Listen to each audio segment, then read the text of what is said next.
Assalamualaikum. Hari ini kita bersama dalam program Ketuk-Ketuk Ramadan.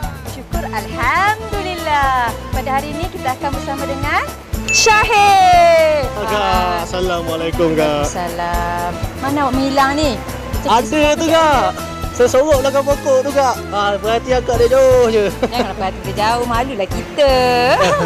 Jadi hari ni Kak, saya nak menyanyi lah dulu Kak. Nyanyi? Oh, baguslah tu. Mengapakah kita selalu berduka hati, selalu sendiri?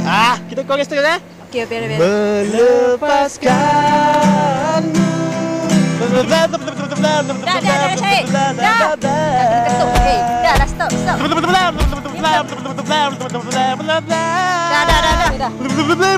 Dah lah. Ni jangan masak.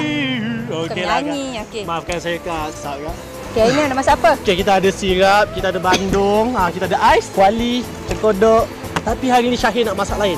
Syahir nak masak Maggi hot cup kari Ni bukan Maggi kari, ni tom yum.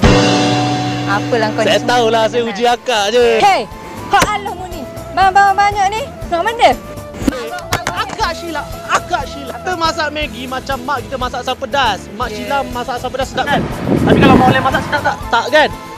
Ni air tangan mak kita ni macam air tangan Syahir lah ni. Sedap. Kalau kita buat Maggi hot cup biasa barbecue. Satu kat Sheila. Dahsyat sangat. Kita buka dulu. Kemudian kita buka perincah. Ais dozen. Okey. Sabar.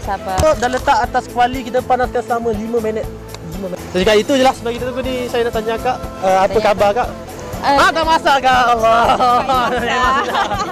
Inilah Maggi hot cup air tangan Syahir. Hei, tak puasa ke? Fish long. Itu dia. Syahir pun hilang lagi. Dah mencecik semua kan?